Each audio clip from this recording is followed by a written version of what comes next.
You'd never believe the level of perfection Pakistan has reached with lathe machining. They can even turn the very bowls they use. Here, they make stone bowls. The workshop is basic. The lathe is used, but these stone bowls are genuine, lasting for 3 generations. These stones are the raw materials for making stone bowls. The craftsman is currently mixing a homemade glue to bond the stone material to the lathe's faceplate. Though the mixing looks casual and it doesn't stick to fingers, don't underestimate it. In this application, it's truly far stronger than super glue. After the glue set, he easily lifted the piece, weighing at least 20 to 30 pounds. As for the quality of this glue, the moment of truth is next. Fixing the material to the lathe is not the real test. Spinning it smoothly is the real proof of this glue's quality. Accustomed to this, the craftsman now focuses on the tool's position and depth, afraid he'll accidentally chip the material.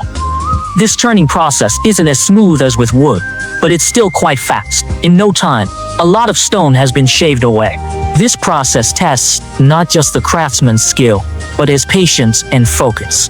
The craftsman stays focused on the lathe, completely unaffected by flying stone chips. Once the stone is cylindrical, the craftsman starts on the base. This first step is to roughly shape the stone into a bowl. For a perfect sign, the craftsman finally adjusts the tool, intently watching the turning position, not daring to make any mistakes. The craftsman skillfully turns the side, gradually meeting the requirements. Next, he changes the tool, adjusts the angle, and carefully lays the cross-section. Due to the special nature of a stone bowl, the middle part certainly needs to be hollowed out. With the wall thickness set, the craftsman adjusts the tool and begins turning deeply inward. From this perspective, you can really feel the immense difficulty of this job. As the turning deepens, the master starts to reveal his signature skill. In just a few passes, the excess material is removed, and the stone bowl takes its basic shape. All that's left is finer turning and polishing.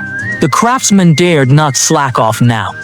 At this critical moment, a slight distraction could ruin everything.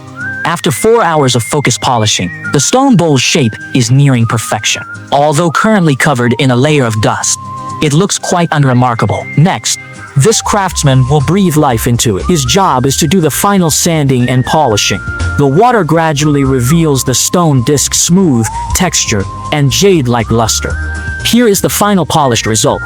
The bowl's own unique texture completes the stone's perfect transformation. A bowl like this is definitely worth more than 2,000 rupees. So, what do you think this Pakistani craftsman's stone bowl is worth?